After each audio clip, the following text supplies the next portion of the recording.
तो देखो सांग मैंने गोटे जिन आपको देखा पिंपुड़ी अंडा देखी तो देखो ये सब पिंपुड़ी तांकर अंडा सब नहीं जाऊँच तो देखिपारे के सारा पिंपुड़ी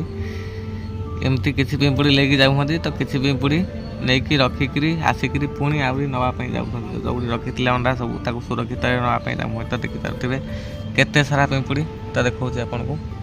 तो देख एमती केते बड़ लाइन लगी पूरा से लास्ट जाए तो एमती पिंपुड़ी माने तांकर अंडा को सुरक्षित जगह को शिफ्ट करुँच कारण एमती हेले कह जाए कि कुआडे वर्षा हबार संभावना थाए तो यहाँ गोटे आमर परंपरा अनुसार पुराना लोक मैंने मानते कि पिंपुड़ी मैंने एमती अंडा को खाद्य को संग्रह करला माने जानवे जे आगू को वर्षा हबार अच्छी तो सेमती तो देखिपारे एवं किंतु खरा हो किंतु ये खरा बेसी समय रही वर्षा हम तो से पिंपुड़ी मैंने